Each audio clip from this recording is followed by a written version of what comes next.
Now you might say, but Pastor Wilson, why didn't you catch that for 10 years? Ushobora kuvuga uti, none Pastor Wilson, ni ukubera iki ibyo mutabibonye mu myaka 10 ishize? That's a good question. Kandi icyo ni ikibazo cyiza, kandi tugomba kwemera ikosa ryacu. So I apologize to you on behalf of the General Conference. Kubw'iyo mpamvu rero, mbasabye imbabazi mwese mu izina ry'inteko nkuru that the actual wording has not been available to you on the website. Kubera ko amagambo y'ukuri twatoye mutari mwarayabonye uko ari ku rubuga rwacu. It now is available and that's what it reads. Ariko ubu uyu mwanzuro uragaragara neza, kandi uko nkubasomeye nibwo buryo bw'ukuri twari twawutoyemo. If you don't accept vaccines, go ahead and be happy. Niba kandi utemera urukingo, genda wishime ukoresha ubuvuzi bukunyura. We have space in the church for all of you. Dufite umwanya uhagije mu itorero kuri buri wese muri mwe. For those who accept vaccination and for those who doesn't accept vaccination. Kubemera urukingo hari umwanya wanyu, no kubatemera urukingo tubahaye ikaze. Mufite umwanya.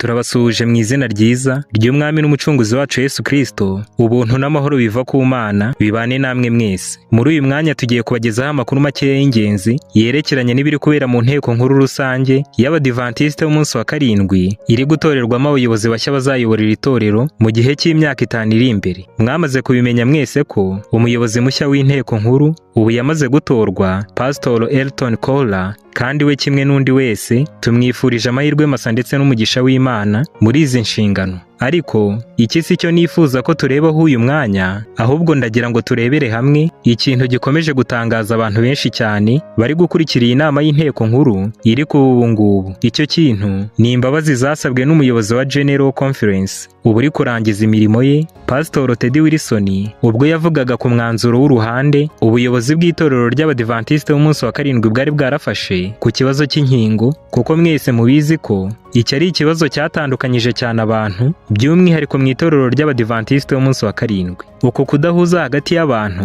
kandi bose bahamya ko bizera inyandiko zimwe gushobora kuba kwaratunguye abantu benshi, ariko kuwiga ibyahumetswe n'Imana, yaba Bibiliya n'umwuka w'ubuhanuzi, arabizi neza ko byagombaga kandi ko bigomba gukomeza kubaho kugeza ku iherezo ry'ibihe. Mu magambo ari mu bihamya by'itorero uwo muzingo wa 6 akaba anaboneka mu gitabo cyitwa Ibibaho mu minsi y'imperuka cyangwa ibyaduka byo mu minsi y'imperuka, ku ngingo ya 619 haranditse ngo turi mu gihe cy'ishungura, aho buri kintu cyose gishobora kunyeganyezwa kizanyeganyezwa. Uwiteka ntazababarira abazi ukuri niba batumviye amategeko ye mu magambo no mu bikorwa. Murabona ko umuhanuzi w'Imana yari yaravuze ko buri kintu cyose kigomba kunyeganyezwa mu gihe cy'ishungura. Ubutumwa bw'itorero ry'Abadiventiste b'umunsi wa karindwi bushingiye kuri izi ngingo 3 z'ingenzi, zirimo iy'ubutumwa bwiza bwo kwihana no kubabarirwa ibyaha, ari nawo mutima w'ubutumwa bw'abamarayika 3, bukanashingira ku ngingo yo kwitungira amagara mazima, temperance, ndetse n'ingingo ya 3 ariyo y'ubuhanuzi. Kandi iyo witegereje ahakuzengurutse hose nawe ubwawe uhita ubona neza ko ishungura rikomeye kuri izi ngingo zose uko ari 3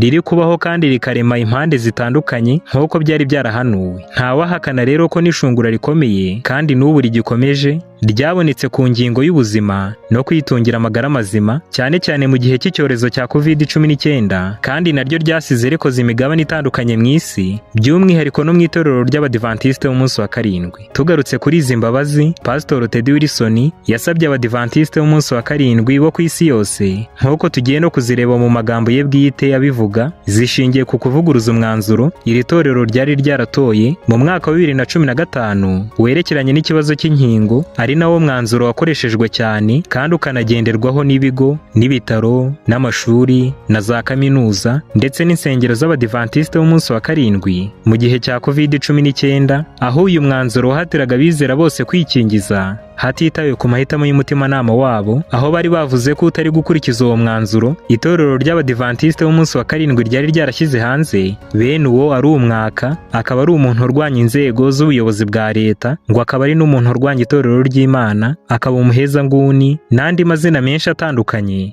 nk'uko muyazi neza. Ariko muri iyi nama y'inteko nkuru rusange iri kuba muri uyu mwaka wa 2025, Pastor Ted Wilson yasobanuye ko hari amakosa akomeye yakozwe mu gutangaza uyu mwanzuro, anabisabira imbabazi, aho yavuze ko itorero ry'Abadiventiste b'umunsi wa karindwi ritigeze ritora cyangwa ngo ryemeze ko abantu bose bagomba guhatirwa kwikingiza ku ngufu ku itegeko rya leta. Anavuga kandi ko ritatoye ko imyanzuro yemejwe na siyansi y'ubuvuzi bw'isi igomba guhwanishwa cyangwa igasumbishwa ukuri kwa Bibiliya n'umwuka w'ubuhanuzi cyangwa umutimanama w'umuntu, ahubwo avuga ko uwo mwanzuro wari waratowe ku kibazo cy'inkingo waje kwandikwa nabi ku rubuga rutambukirizwaho amakuru y'iri torero, ko atari wo mu by'ukuri bari batoye, ko ahubwo yari amakosa yakozwe n'abashinzwe itumanaho ndetse no kugenzura imbuga z'inteko nkuru y'itorero ry'Abadiventiste b'umunsi wa karindwi, bityo ko mu gihe cyose gishize abantu basomaga umwanzuro utari wo, ni ukuvuga wanditse nabi, mu gihe kingana n'imyaka 10 wari umaze ku mbuga z'itorero, kuko uwo mwanzuro wari watowe bwa mbere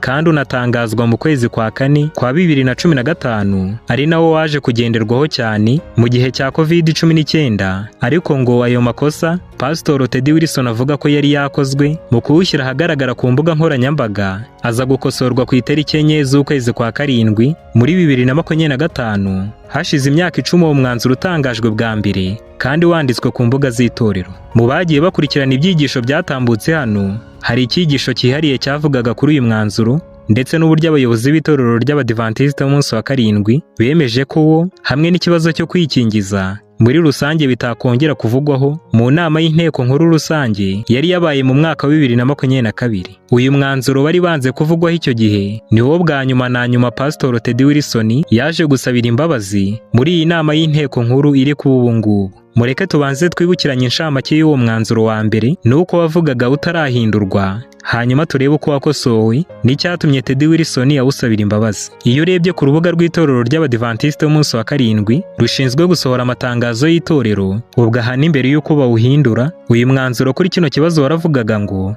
The Seventh-day Adventist Church is not opposed to public safety and government health mandates. Bisobanuye ngo itorero ry'Abadiventiste b'umunsi wa karindwi ntabwo rirwanya ibyemezo by'ubuyobozi bwa leta bigamije ubuzima bwiza rusange, kandi ntirirwanya amategeko y'agahato ya leta yerekeranye n'ubuzima, government health mandates. Ubwo ni ukuvuga amategeko nk'amwe yo kwikingiza. Barakomeza ngo submission to government authorities is a biblical principle unless it conflicts with obedience to God. Bisobanuye ngo ukumvira ubuyobozi bwa leta ni inshingano ya Bibiliya, keretse gusa igihe cyose uko kumvira leta kubangamiye ukumvira Imana. Bashyiraho amasomo y'umubaro igice cya 13 umurongo wa 1 kugeza kwa 7 no muri Matayo n'ahandi. Uyu mwanzuro wakomezaga rero uvuga ko uwanze kwikingiza wese aba yanze kumvira Imana, kuko aba yanze kumvira leta ndetse n'ubuyobozi bw'itorero, kandi ko icyo atari ikibazo cy'umutimanama cyangwa icy'umudendezo mu by'iyobokamana, bityo ko umuntu wese warwanyaga uyu mwanzuro cyangwa se utarawemeraga, Imana itari imushyigikiye na gatoya, kandi ko n'itorero ritashoboraga kumuvuganira kuko bavugaga ko ayo mahitamo ntahahuriye n'Abadiventiste b'umunsi wa karindwi. Ariko muri iyi nama y'inteko nkuru iri kuba muri uyu mwaka, ubwo hari ku itariki 3 z'ukwezi kwa karindwi 2025, abayobozi ba General Conference bongeye kubazwa na bamwe mu bitabiriye iyi nama kuri uyu mwanzuro watowe muri 2015 wo kwikingiza ku itegeko n'impamvu udahindurwa, kandi bigaragaza neza ko bangamiye cyane umudendezo wo gukurikiza umutimanama, maze babanza kuvuga nanone ko batari bugire icyo babuvugaho kuko ngo babonaga ko ntacyo utwaye kandi atari ingenzi. Reka tubanze dukurikirane umwe muri abo bayobozi b'itorero uri mu bayoboye iyi nama asubiza ku kibazo yari abajijwe n'umwe mu bayitabiriye. Dukurikirane aya magambo ye.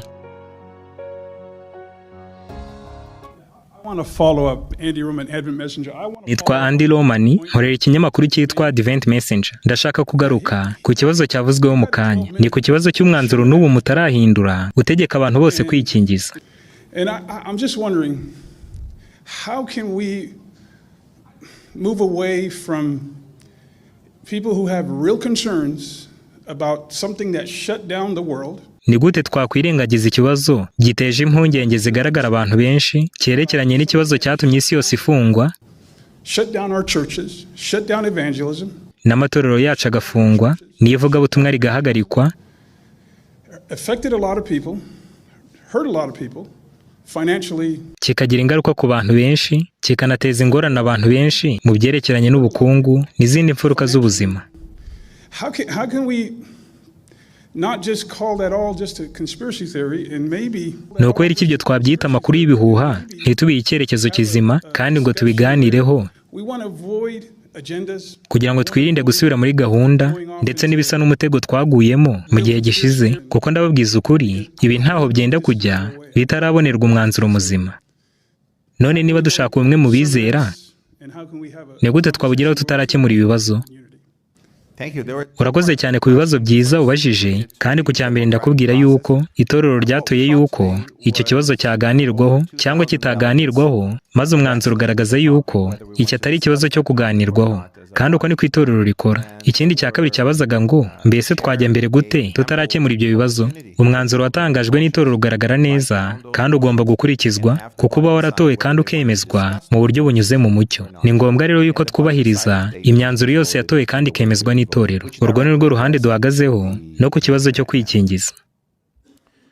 Kuri uyu munsi kino kibazo cy'uyu mwanzuro cyongera kugaruka, Pastor Ted Wilson nawe yabajijwe niba mu gihe mw'isi hakongera kuvuka ikibazo kimeze nk'icya COVID-19 niba itorero ryakongera kwitwara nk'uko ryitwaye mbere, maze nawe asubiza asoma nanone wa mwanzuro wo muri 2015 utarahindurwa umwe uvuga ko kwanga kwikingiza ari ugusuzugura Imana binyuze mu gusuzugura leta n'itorero. Ariko ku munsi wakurikiyeho ku itariki 4 z'ukwezi kwa karindwi 2025 yaje avuga ibindi bintu byatangaje abantu benshi cyane bateraniye muri iyi nama ndetse n'abari kuyikurikirana mu buryo bw'ikoranabuhanga. Ubu bwo Pastor Ted Wilson yagaragaje undi mwanzuro mushya wari wahinduwe uwo munsi kandi no ku mbuga z'inteko nkuru n'iz'itorero zose uwo mwanzuro wari bamaze kuwuhindura, maze arangije anasaba imbabazi kuri wa mwanzuro wa mbere itorero ryagendeyeho mu gihe cy'imyaka 10 yose. Nubwo uyu mwanzuro wa kabiri nawo utabuzanya burundu ushaka kwikingiza kujya kwikingiza, ariko ufite itandukaniro n'uwa mbere kuko ugaragaza ko wubaha ububasha bwa Bibiliya n'umwuka w'ubuhanuzi hejuru y'amategeko ya leta kandi ukanatanga umudendezo wuzuye wo gukurikiza umutimanama. Mbere yuko tureba aya magambo ya Ted Wilson atangaza uyu mwanzuro mushya anasaba imbabazi abizera bose, reka turebe inshamake y'ibyavuguruwe muri wo tubigereranyije na wa mwanzuro wa mbere, aho uyu mushya wo uvuga ngo itorero ry'Abadiventiste b'umunsi wa karindwi rishyira imbaraga nyinshi ku buzima no ku kugira amagara mazima. Uko kwibanda ku buzima kw'Abadiventiste bishingiye kuri Bibiliya ndetse no ku nyandiko zahumetswe n'Imana z'umwe mu batangije iri torero ari we Ellen G. White, kandi zikaba zinashyigikirwa n'inyandiko za siyansi yasuzumwe neza ku byerekeranye n'ubuzima. Barakomeza ngo twita ku buzima ndetse n'amagara mazima by'abaturage, ariko ntabwo turi umutimanama wa buri mwizera w'itorero ku giti cye, ndetse dusobanukiwe neza ko buri wese ashobora kugira amahitamo ye bwite. Ubwo ni ukuvuga ku kibazo cyo kwikingiza. Barakomeza ngo buri wese agomba guhitamo uko ashaka, ariko kudahitamo kwikingiza ntabwo bigomba gufatwa nk'ihame shingiro ry'itorero ry'Abadiventiste b'umunsi wa karindwi. None mu gihe umwanzuro wa mbere wo wagaragazaga ko udaha abantu uburenganzira bw'amahitamo yabo kandi ukanabagaragaza nabi uko batari, uyu mwanzuro wa kabiri wo murumva ko usa naho uvuguruza uwa mbere kandi utandukanye nawo. Ikibazo twakwibaza ni iki ngo ni ukubera iki ibi byose bikozwe ubu ngubu? Reka tubanze dukurikirane aya magambo ya Ted Wilson avuga kuri uyu mwanzuro mushya anasaba imbabazi kuri wa mwanzuro wa mbere, hanyuma tubone gusubiza kino kibazo. Reka dukurikirane aya magambo ye. Good morning, brothers and sisters. Igitondo cyiza bene data na bashiki banjye, kandi turasaba abagihagaze bose ko niba byashoboka bakwicara maze tukitegura itangazo tugiye guhabwa n'abayoboye ino nama ndetse n'iy'abayobozi b'itorero ku byerekeranye n'uburyo tugiye gukoramo. Ndashaka gushimira Pastor Bradshaw ku bw'icyigisho cy'ingenzi cyane yatwigishije. Niba bitasobanutse neza mu bwenge bwawe, reka mbisubiremo. Ijambo ry'Imana rigomba kuba mu mitima yacu. Mbega uburyo ari iby'amahirwe menshi kubona Pastor Bradshaw waturutse muri It Is Written ategura icyigisho cyiza nka kiriya cyo kuramya muri iyi gahunda ya mu gitondo. Imana imuhe umugisha. Kandi Ramon nawe wakoze cyane na Laura na Canals ku bwa gahunda y'amasengesho mwari murimo. Mbere yuko tugera ku yandi matangazo, ndifuza kugira icyo mbasangiza.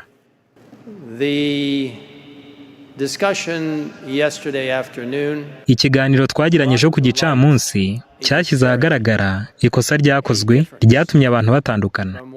Hari itandukaniro hagati y'ibyo nasomaga ndetse n'amagambo yemewe yerekeranye n'umwanzuro watowe muri 2015 uvuga ku kibazo cyo kwikingiza.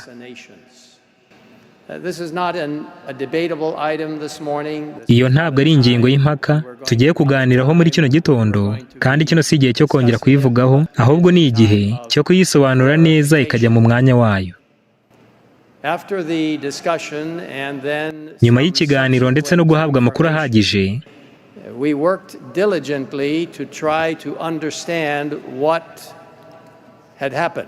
twakoranye umwete mwinshi kugira ngo tugerageze gusobanukirwa icyabayeho. And unfortunately, on the website that has the official statements of the General Conference, kandi ku bw'amahirwe makeya ndababwira ko ku rubuga rwacu rutambukirizwaho amakuru yemewe y'inteko nkuru rusange, for the last number of years, mu gihe cy'imyaka itari mike ishize, the particular statement that was about vaccinations, iyo nyandiko y'umwihariko yavugaga ku bijyanye no kwikingiza, issued back in April of 2015, nk'uko yari yarashyizwe ahagaragara mu kwezi kwa kane kwa 2015, did not represent what was actually voted. Iyo nyandiko ntabwo yagaragazaga umwanzuro nyakuri watowe, kandi biragaragara yuko ndetse nubwo tudashobora gusubira inyuma ngo turebe uko buri kosa ryose ryakozwe, ariko icyo mvuga ni uko amakuru yisumbuyeho yahawe icyiciro gishinzwe itumanaho, ari nacyo gifite mu maboko yacyo gutangaza amakuru n'imyanzuro byafashwe n'inteko nkuru.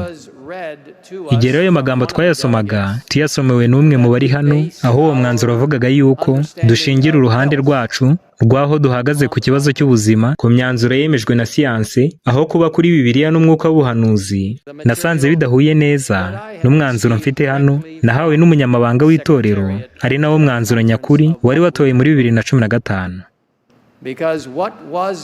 Kubera ko umwanzuro wari watowe and unfortunately has not been given publicly on that website, ndababwira ko ku bw'amahirwe makeya atari wo wabashije gutangwa kuri urwo rubuga rwacu kuva muri 2015. Ngiye kubasomera uwo mwanzuro kandi namwe muraba mubureba. Ndashaka kandi kubabwira yuko uyu mwanzuro wakosowe uyu munsi mu gitondo. Ngiye kubasomera. Uravuga ngo The Seventh-day Adventist Church places strong emphasis on health and well-being. Itorero ry'Abadivantisiti umunsi wa karindwi rishyira imbaraga nyinshi ku buzima no kukomererwa neza. The Adventist health emphasis is based on the Bible.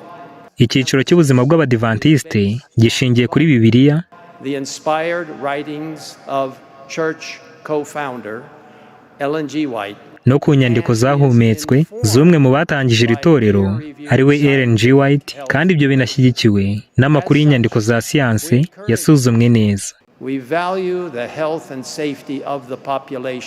Duha agaciro ubuzima ndetse n'umutekano w'abaturage no kugira ubudahangarwa.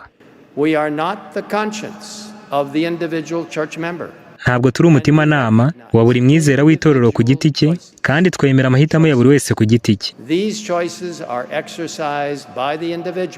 Aya mahitamo agomba gufatwa na buri wese ku giti cye. Uko utemera kwikingiza ntabwo ari kandi ntibigomba kugaragara nk'ihame shingiro ry'itorero ry'Abadivantisiti umunsi wa karindwi. Now, brothers and sisters, that's what was actually voted by the Administrative Committee in 2015 on April 15. None bene data n'abashiki banjye, uyu ni wo mwanzuro twari twatoye nk'ubuyobozi bw'itorero muri 2015 ku itariki 15 z'ukwezi kwa kane. Unfortunately, that precise wording has not been up on our website. Ku bw'amahirwe makeya, aya magambo y'umwihariko mvuze ntabwo yari ari ku rubuga rwacu. As of this morning, it has been corrected. Byakosowe kandi ashyirwaho bwa mbere muri kino gitondo. Now you might say, but Pastor Wilson, why didn't you catch that for 10 years? Ushobora kuvuga uti, none Pastor Wilson, ni ukubera iki ibyo mutabibonye mu myaka 10 ishize? That's a good question. Kandi icyo ni ikibazo cyiza, kandi tugomba kwemera ikosa ryacu. So I apologize to you on behalf of the General Conference. Ku bw'iyo mpamvu rero mbasabye imbabazi mwese mu izina ry'inteko nkuru That the actual wording has not been available to you on the website. kubera ko amagambo y'ukuri twatoye mutari mwarayabonye uko ari ku rubuga rwacu.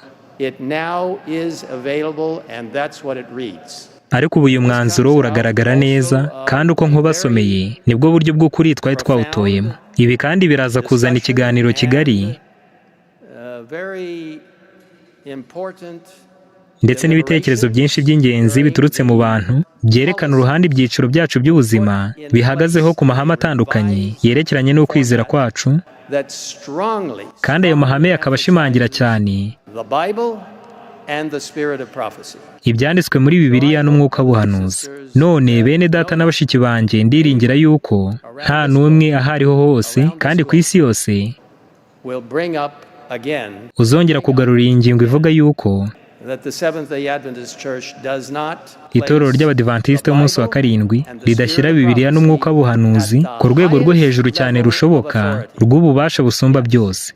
Yes, we value scientific input. Nibyo, duha agaciro amakuru ya siyansi ndetse nanabasomera ibihamya byinshi The spirit of prophecy. byo mu mwuka w'ubuhanuzi byadufasha gusobanukirwa ibyo by'uko iyo isobanuwe neza mu buryo buzima, Science and the Bible agree.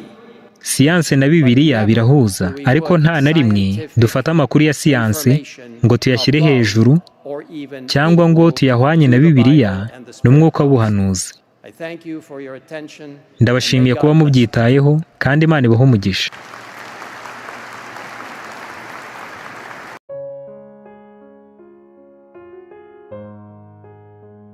Nk'uko bivuze, hari ikibazo giteje urujijo kandi buri wese atabura kwibaza kivuga ngo ni gute umwanzuro wanditswe nabi waba warashyizwe ku mbuga z'ubuyobozi bw'itorero ukahamara imyaka 10 nta muntu n'umwe muri abo bayobozi urabona kurimo amakosa, niba atari wo wari watowe imbere koko. Ni ukubera iki buri wese wagiye gusaba urwandiko ruhamya iby'ukwizera kwe ruzwi nka exemption letter urwo yashoboraga kujya kugaragaza mu kazi, ku ishuri n'ahandi mu gihe cyo kwikingiza COVID-19 kugira ngo rumuheshe uburenganzira bwo kutikingiza, niba ariyo mahitamo yari yakoze. Ni ukubera icyo urwo rwandiko ataruhabwaga n'itorero ahubwo abayobozi baryo bakamusubiza bakoresheje uyu mwanzuro wa mbere niba wari urimo amakosa. Kandi ni ukubera icyo aya makosa bita y'imyandikire yatahuwe gusa ari uko kino kibazo cyongeye kuzamurwa muri iyi nama iri kuba ubu ngubu. Ibi ni ibibazo buri wese utekereza neza kandi ufite umutimanama atabura kwibazaho kandi bifite ishingiro, birumvikana. Reka twibuke kandi yuko n'icyiciro cy'ubuzima cy'itorero ry'Abadivantisite b'umunsi wa karindwi ubwacyo muri cya gihe cyo kwikingiza cyashyize hanze amagambo ashishikariza abizera bose gukurikira uriya mwanzuro wa mbere utarahindurwa bikozwe n'ubuyobozi bw'inteko nkuru. Reka twongere turebe aya magambo yavuzwe muri 2021 avuzwe na Dr. Alexis Liaguno, umuyobozi mukuru wa Adventist Health ku isi yose, yishingikirije kuri wa mwanzuro wa mbere. Reka dukurikirane aya magambo ye.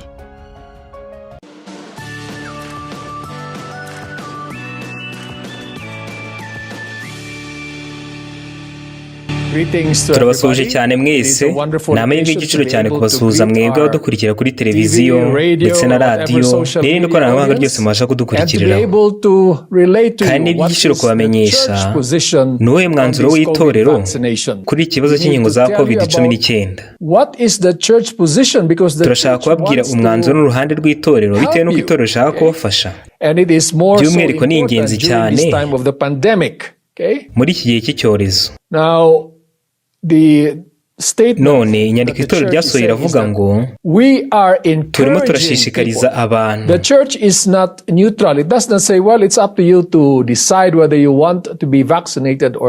Itorero ntabwo ryahagaze hagati. Ntabwo itorero rivuga yuko ari uburenganzira bwawe kwanzura yuko ugomba kwikingiza cyangwa utagomba kwikingiza, recommending and encouraging people to have vaccination. Ahubwo rirasaba abantu kandi kanabashishikariza kujya gufata uru rukingo. None ushobora kwibaza ngo niye mpamvu itorero ririmo gushishikariza abantu aho kuba ryafata uruhande rwo kuba hagati or being silent about this cyangwa se vaccine. guceceka kuri iki kibazo cy'inkingo. As a church, urabona twebwe nk'itorero dushishikariza abantu kujyana cyangwa se gukurikiza uburyo bwatuma bagira ubuzima buzima. Dufite uburyo bwitwa New Start bw'ibyaremwe, dufite ubwitwa Celebrations n'ubwitwa Creations. Ibyo byose ni mu mpine, kandi nk'uko mubizi uburyo bwose bwerekeranye no gukoresha amategeko y'ibyaremwe bushishikariza abantu gukora imyitozo ngororamubiri, gukoresha ibyo twita ibiribwa bikomoka ku bimera gusa, no kunywa amazi ahagije, ndetse no kwizera ubushobozi bw'Imana ihoraho. None ntabwo dufite ikibazo kuko itorero rishishikariza abantu gukoresha aya mategeko agendanye n'ibyaremwe, ariyo yitwa New Start na Celebrations mu mpine. Rero ubu ngubu mu buryo nk'ubwo ngubwo itorero nanone rirabashishikariza nk'uko tubashishikariza gukoresha aya mategeko agendanye n'ibyaremwe nka New Start na Celebrations. Nanone itorero rirabashishikariza ko tugomba kujya dufata izi nkingo, by'umwihariko urukingo rwa COVID-19. One of the reasons is that the church is not just going to stand. Indi mpamvu itorero ridashobora guhagarara hagati nuko because it believes that this vaccine is very important. Kizere yuko izi nkingo ari ingenzi cyane. This vaccine can really save lives. Kandi zakiza ubuzima bw'abantu benshi. Not only that, also to prevent infection. Atari ukurinda gusa kwanduza abandi bantu. And finally, kandi bwa nyuma muri iki gihe cy'ikibazo cya COVID-19, reka twibuke Zaburi 46 umurongo wa mbere ivuga ngo Uwiteka niwe buhungiro bwacu, niwe mufasha utabura kudufasha mu gihe cy'amakuba. Iki ni igihe dukeneye ubufasha bw'Imana cyane, ndetse no kurindwa nayo gusa. Imana ibahe umugisha mwese. None niba koko uyu mwanzuro bagenderagaho bemeye ko rurimo amakosa, byashoboka ko muri aba bayobozi bose nta wari warabashije kubona ayo makosa mu gihe kingana gitya, kandi ari bo ubwabo bari bawutoye, ahubwo bakanakora ibirenze ibyo byo gushishikariza abantu bose kuwukurikiza. Uruhande wabirebamo rwose rero, baba bari babizi cyangwa se batari babizi, biragaragaza neza noneho ko bemera icyaha bakoze cyo kubuza abantu gukurikiza umudendezo w'umutimanama wabo. Muri iyi nama kandi uyu muyobozi mushya w'inteko nkuru nawe Pastor Elton Kohler yabajijwe kuri kino kibazo cy'amahitamo y'umudendezo w'umutimanama wa buri wese ku giti cye. Icyakora we yaza gusubiza agaragaza ko yemera cyane iby'uyu mwanzuro mushya wavuguruwe. Mureke dukurikirane aya magambo ye. 2 minutes to finish. Dusigaranye iminota 2 gusa, ugerageze ubaze wihuta. Ndi Andy Roman, nkorera Advent Messenger. Thank you, Pastor Kohler, for being here. I've waited 5 years to ask this question. Ndagushimiye Pastor Kohler kuba wabonetse hano, kandi nategereje imyaka 5 kugira ngo nkubaze kino kibazo. In April of 2020, dusubiye mu kwezi kwa kane kwa 2020, at the beginning of the pandemic, while you were the president of the South American Division, mu gihe icyorezo cya COVID-19 cyatangiraga, wari umuyobozi wa diviziyo y'Amerika y'Amajyepfo. You posted on Twitter, which is now X, but the post is still there. Maze ushyira amagambo kuri Twitter, ubu yitwa X, ariko ayo magambo wanditse aracyahari. And basically you're calling upon people to pray for a miracle vaccine. Wasabaga abantu bose gusengera kuboneka k'urukingo rw'igitangaza. And it says, we need a miracle, shall we pray together for the discovery of vaccine? Waranditse uti, dukeneye ko habaho igitangaza, kandi tugomba gusengera hamwe kugira ngo havumburwe urukingo, kuko abantu bigarika Imana ikaba ari itanga ubwenge. Bityo rero dusengere kugira ngo urukingo ruvumburwe, tubigezemo uruhare rw'amasengesho menshi. Now that it's pandemic's passed, none icyorezo cyararangiye, and we've had time to see the widespread effects, kandi ubu twagize igihe gihagije cyo kubona ingaruka n'amategeko y'agahato, side effects, lockdowns, controversy, n'ibibazo by'ubuzima na zaguma mu rugo n'impaka byaturutse kuri urwo rukingo. My question is this: ikibazo cyanjye ni iki ngiki: do you believe God answered your prayer by giving us a miracle vaccine? Wizera ko Imana yasubije amasengesho yawe ikaduha urukingo rw'igitangaza wasengeraga? You spent 5 years preparing your question. Wamaze imyaka 5 utegura icyo kibazo. And expect that I will respond it in 2 minutes. None urifuza ko nkisubiza mu minota 2 gusa. You know, when I post that post, urabizi igihe nandikaga ayo magambo, niba ari kuri Twitter cyangwa kuri Instagram, ntabwo mbyibuka neza, ariko ni njyewe ubwanjye ukoresha imbuga nkoranyambaga zanjye, ntawe uzingenzurira. Nanditse ayo magambo rero kubera yuko nk'isi yose muri rusange, cyane cyane no muri Amerika y'Amajyepfo, very challenging situation. nabonaga turi mu bihe bigoye haribwo icyorezo kigitangira. Buri wese yumvaga haboneka igisubizo ku kibazo gikomeye twari twinjiyemo. God can perform miracles and heal people. Imana ishobora gukora igitangaza igakiza abantu cyangwa ishobora kugira icyo yohereza. Twizera ko umuti runaka cyangwa ubundi buryo Imana yabukoresha ngo idufashe. And I believe that the Lord found many ways to help us. Many ways. Kandi nizera ko Imana yabonye uburyo bwinshi bwo kudufashamo, uburyo bwinshi cyane. I know that we have a lot of polemics around that. Ndabizi yuko dufite impaka nyinshi cyane ku byerekeranye n'urukingo, ariko ibyo si byo tugomba gutamo umwanya. Niba wumva rwagufasha ni umudendezo wawe. If you don't accept vaccines, go ahead and be happy. Niba kandi utemera urukingo, genda wishime ukoreshe ubuvuzi bukunyura.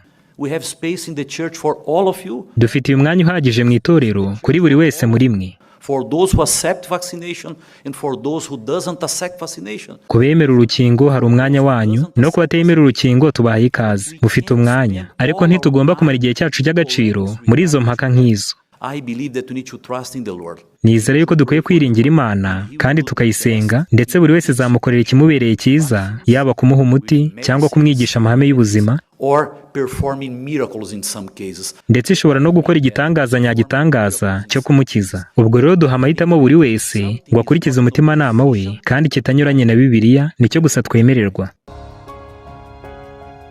Muri ibi byose turebeye hamwe, hari amasomo abiri y'ingenzi twabyigiramo, ari nayo nifuza cyane kubasangiza muri uyu mwanya, maze tukagera ku musozo. Isomo rya mbere ibi tubyigiramo ni ukubabarirana. Mu Bakolosayi igice cya 3 umurongo 13 haranditse ngo, mwihanganirana kandi mubabarirana ibyaha uko umuntu agize icyapfa n'undi, nk'uko umwami wacu yabababariye aba ariko namwe mubabarirana. Muri iki gihe hari umwuka uri mu bantu benshi cyane utari mwiza kandi udakomoka ku Mana, uvuga ngo ibyo bari abantu badukoreye ntitwabyibagirwa kandi ntituzabababarira, batwambuye umudendezo n'ibindi bisa n'ibyo, biturutse ku kibazo cyo kwikingiza isi yose yanyuzemo. Ariko uyu mwuka w'inzika ntabwo mu by'ukuri nawo ukomoka ku Mana rwose. Muri Mariko igice cya 11 umurongo 25 kugeza kwa 26 haranditse ngo, kandi nimuhagarara musenga hakaba hari umuntu wabagiriye nabi, mumubabarire kugira ngo so wo mu ijuru nawe abababarire ibyaha byanyu. Ariko nimutababarira abandi, so wo mu ijuru nawe ntazabababarira ibyaha byanyu. Mbese twahangara dute kuza imbere y'Imana n'imbere y'umucunguzi wacu Yesu Kristo mu isengesho tukamusaba icyo twebwe tutifuza gukorera abandi? Reka twibuke ko natwe nk'ikiremwa muntu twese Kristo yadukunze kandi akatwitangira tukiri abanyabyaha, kugira ngo igihe cyose tuzamenya ubunyacyaha bwacu maze tukamusanga tumusaba imbabazi, tuzasange we yararangije gukora uruhare rwe kera kose rwo kwiyunga natwe nubwo twamukoreye ibyaha. Uko ari nako natwe tugirira bagenzi bacu badusaba imbabazi cyangwa se batanazidusaba, by'umwihariko kubo twumva ko batugiriye nabi cyangwa baduhemukiye mu gihe cyashize. Tuzirikane n'iri somo ryo mu Baroma igice cya 12 ku murongo wa 17 kugeza kwa 18 ahavuga ngo, ntimukiture umuntu inabi yabagiriye, mwirinde kugira ngo ibyo mukora bibonekere abantu bose ko ari byiza. Niba bishoboka murwanye uruhande, mubane amahoro n'abantu bose. Murabona ko Imana itubuza kugira inzika n'inzigo z'abatugiriye nabi, ndetse ahubwo n'umunsi umwe gusa ntukwiriye kurangira cyangwa izuba ntirikwiriye kurenga tukirakajwe cyangwa tukibabajwe n'ubuhemu twakorewe na bagenzi bacu, kuko nabo ni abantu nkatwe bashobora kugwa mu makosa no kwibeshya nk'uko natwe twayagwamo. Bibiliya iravuze ngo mu rwacu uruhande tugomba kubana amahoro n'abantu bose. Birumvikana ko binashoboka cyane ko ku ruhande rw'abo bantu batugiriye nabi bo baba bataranumva neza cyangwa ngo babone ikosa ryabo, ariko nubwo baba batararibona, ijambo ry'Imana ritubwiye ko twe ku ruhande rwacu tugomba kuba twamaze gukemura icyo kibazo, kugira ngo n'igihe cyose bazamenya ikosa ryabo kandi bakarisabira imbabazi bakaryihana, bazasange twaramaze kubababarira. Isomo rya kabiri twigira muri ibi ni ukwirinda kwemera ikintu runaka hashingiwe ku bakivuze. Uyu ni umuburo duhawe w'uko dukwiye no kwirinda gukurikira gahunda runaka bitewe n'uko zemejwe n'abantu benshi cyangwa abakomeye cyangwa biyita abahanga b'isi mu by'ubuzima cyangwa abayobozi b'itorero n'abandi, tutabanje kumenya niba bihuje n'ijambo ry'Imana. Muribuka neza ko ko mu gihe uyu mwanzuro ubu bo ubwabo bamaze kuvuga ko wari urimo amakosa igihe wari ugikurikizwa, abatarawemeye bose biswa abaka, bitwa abahezanguni, abarwanya itorero ry'Imana, abarwanya gahunda za leta n'andi mazina menshi yo guharabika. Ariko ubu biragaragara neza ko abavugaga batyo bari kugenda babona ikosa ryabo banarisabira imbabazi, kandi ibi ntibiri gukorwa gusa n'abayobozi b'Abadiventiste b'umunsi wa karindwi, ahubwo n'abayobozi ba leta batandukanye ku isi yose twagiye tubabona basaba imbabazi abaturage babo kubw'imyitwarire mibi amaleta yagaragaje mu gihe cyo gukingira abantu bose ku gahato. Urugero, uyu ni Donald Trump, perezida wa Amerika, atangaza ko azagarura mu kazi abakozi bose birukanywe bitewe no kutemera urukingo rwa COVID-19, kandi ko bazishyurwa n'umushahara wabo wose bari guhabwa muri icyo gihe birukanwemo. Ibi biri mu ijambo yavuze amaze kurahira. This week I will reinstate any service members who were unjustly expelled from our military for objecting to the COVID vaccine mandate with full back pay.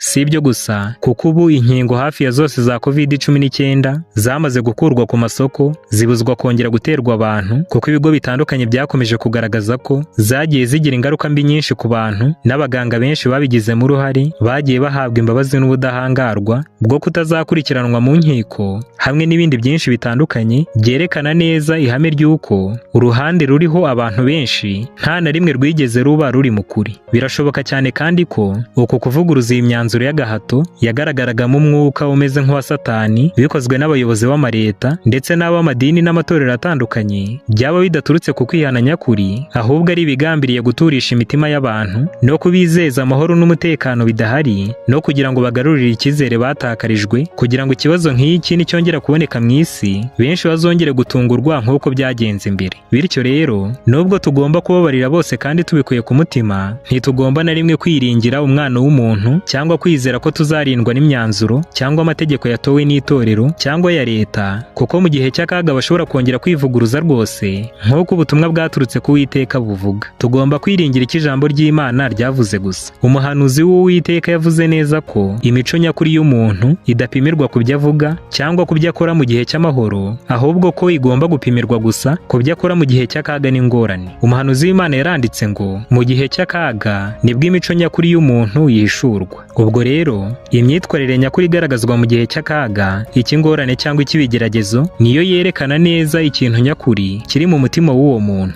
Igihe cya COVID-19 cyari igeragezwa ritoya cyane gusa ryashyizwe imbere yawe nanjye ngo ryereke buri wese uko azitwara igihe imyanzuro ihuriweho n'isi yose izongera gutangazwa kandi igashyirwaho agahato ku kibazo giheruka mu isi cyo kuramya no kweza umunsi muhimbano w'icyumweru dimanche. Uyu wari umuhamagaro wakurarikiraga kongera gusuzuma neza urufatiro rwawe, kuko mu kigeragezo kigiye gukurikiraho cyo nta mahirwe ya kabiri yo kwikosora azaba arimo, kandi nk'uko byahoze uhereye mu gihe cyo kwa Nowa, icy'i Sodomu n'i Gomora, icy'abahanuzi, no mu gihe cya Yesu, no mu gihe cy'intumwa, no mu gihe cy'ubugorozi bwa giprotestanti, no mu cya COVID-19, kugeza ku iherezo ry'ibihe, uruhande ruriho benshi nta na rimwe rwigeze ruba mu kuri, iteka ryose rwahoze kandi ruzahora rufata umwanzuro utari wo. Iryo ni ihame ridakuka kandi ridahinduka ry'ijambo ry'Imana. Ni kubw'iyo mpamvu rero twasoreza kuri aya magambo umuhanuzi w'Imana yanditse mu gitabo Intambara Ikomeye paje 418 avuga ngo ibitekerezo by'abanyabwenge cyangwa imyanzuro ya gihanga cyangwa ibyemezo by'inama y'abakuru b'amadini, nk'uko ubwinshi no kudahuza ari nk'iby'ayo madini bahagarariye, ubwinshi bw'amajwi si bwo bugomba gushingirwaho ku birebana n'ibyo kwizera mu by'iyobokamana. Mbere yo kugira ihame cyangwa inyigisho iyo ari yo yose twemera, dukwiriye kubanza kwibaza niba ihuje n'iri jambo ngo uko niko Uwiteka avuga. Imana ibahe umugisha mwese mu izina rya Yesu Kristo. Maranatha.